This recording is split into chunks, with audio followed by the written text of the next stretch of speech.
Halo semuanya, selamat datang di sesi bedah taktik kita. Wah, jujur aja saya bener-bener semangat banget hari ini. Kita bakal ngomongin sesuatu yang sangat monumental di sepak bola modern. Arsenal akhirnya tembus juga ke final Liga Champions. Mereka baru aja menaklukkan Atletico Madrid di laga yang super ketat, menang 1-0 dan ngunci agregat 2-1.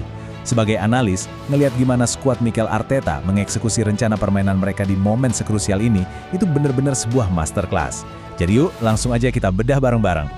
20. Coba deh kita resapi dulu angka ini sebentar. 20 tahun teman-teman. Itu bukan waktu yang sebentar kan?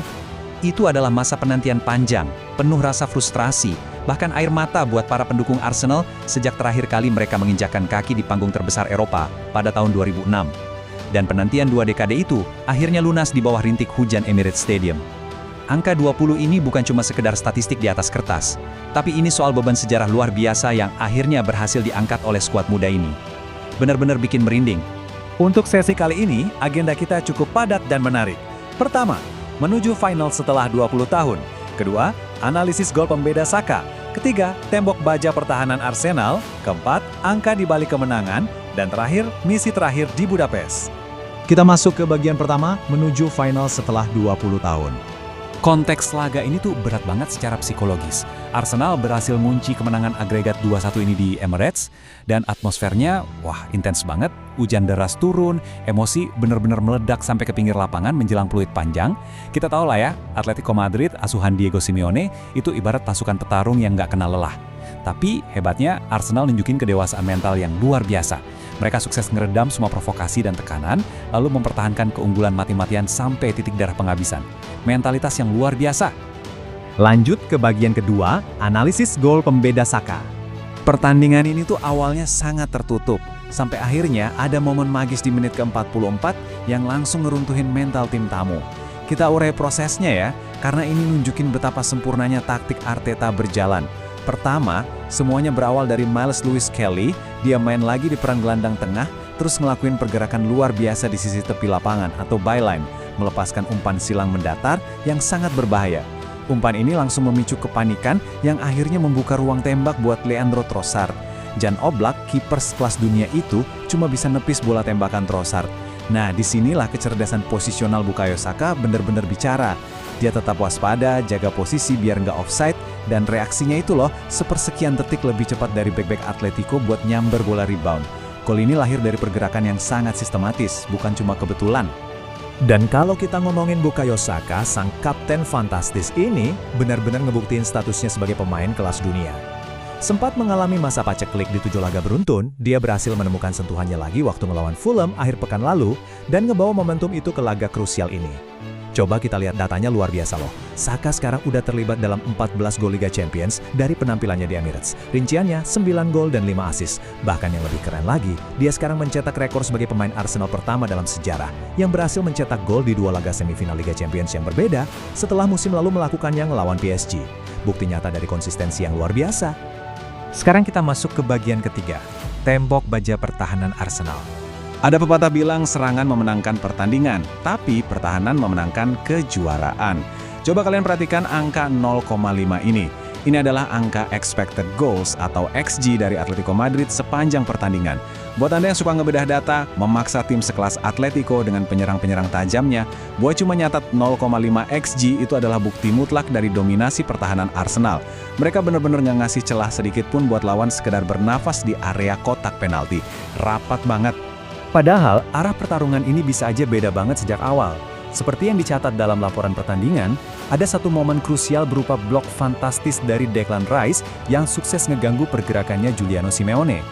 Intervensi penting di menit-menit awal ini seakan langsung mengatur ritme untuk keseluruhan laga. Ini tuh tipe pertandingan yang super alot dan nguras fisik, di mana kedua tim sama-sama cuma bisa mencatatkan 2 tembakan tepat sasaran aja. Bayangin, cuma 2. Dan di laga fisik kayak gini, punya gelandang jangkar seperti Rice itu benar-benar jadi elemen yang sangat vital. Nah, komparasi statistik Antoine Griezmann ini sangat menarik. Ini adalah penampilan ke-128 Griezmann di kompetisi Eropa, yang kemungkinan besar jadi penampilan terakhirnya di Liga Champions. Tapi alih-alih jadi sutradara serangan yang mematikan, pertahanan super ketat Arsenal malah memaksa dia kerja keras di area pertahanannya sendiri. Coba bayangkan, penyerang elit seperti Griezmann harus ngelakuin 4 tackle defensif. Itu 2 kali lipat lebih banyak dari total tembakannya sendiri. Strategi Arsenal benar-benar sukses mengisolasi ancaman utama lawan. Secara keseluruhan, ketangguhan mental Arsenal benar-benar diuji habis-habisan di sini. Selain laga yang minim peluang dan blok krusial dari Rice tadi, ada momen yang bikin jantungan waktu Gabriel Magalhaes harus melewati pengecekan penalti VAR. Griezmann jelas kelihatan dijatuhkan di kotak penalti, tapi wasit dan VAR sangat jeli. Dari tayangan ulang terbukti kalau Gabriel itu udah dilanggar duluan pas proses build-up serangan.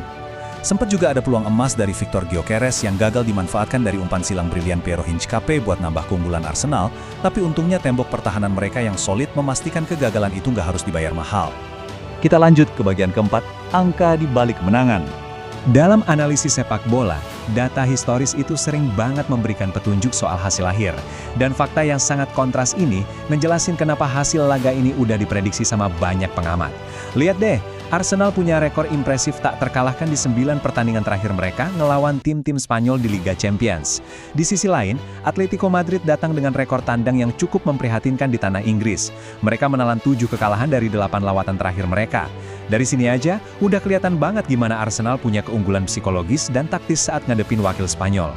Dan sampailah kita di bagian kelima, misi terakhir di Budapest. Kemenangan ini maknanya jauh lebih besar dari sekedar lolos ke final. 24 jam terakhir ini rasanya pasti luar biasa banget buat Arsenal. Di kancah domestik, rival utama mereka, Manchester City, baru aja kehilangan poin krusial. Artinya, Arsenal sekarang benar-benar ada di ambang juara Liga. Mereka cuma butuh 3 kemenangan lagi buat merengkuh gelar Premier League pertama mereka dalam 22 tahun. Terus di Eropa, mereka cuma butuh 1 kemenangan lagi di Budapest buat dinobatkan sebagai Raja Eropa. Mereka bernapas sangat dekat dengan apa yang kita sebut sebagai double, yang monumental. Tapi tentu saja, langkah terakhir ini nggak bakal mudah. Di final nanti, skuad Arteta udah ditunggu sama salah satu raksasa Eropa lainnya dalam laga hidup mati. Pilihannya cuma 2, juara Prancis Paris Saint-Germain atau raksasa Jerman Bayern Munich. Kedua tim ini punya daya ledak serangan yang luar biasa gila, yang pastinya bakal menguji tembok baja Arsenal ke level yang belum pernah mereka rasakan musim ini. Jadi, kita tiba pada pertanyaan pamungkas ini. Setelah 20 tahun absen dari final Liga Champions dan 22 tahun tanpa mahkota Premier League, mampukah skuad muda asuhan Mikel Arteta ini menjaga fokus, menahan tekanan mental yang luar biasa, dan mengukir sejarah ganda di akhir musim? Waktu yang bakal menjawabnya, tapi satu hal yang pasti, evolusi taktis yang mereka tunjukkan bikin semuanya terasa sangat mungkin terjadi. Saya harap Anda menikmati sesi bedah taktik kali ini, dan saya yakin kita semua udah nggak sabar menantikan laga puncak yang epik di Budapest nanti. Sampai jumpa!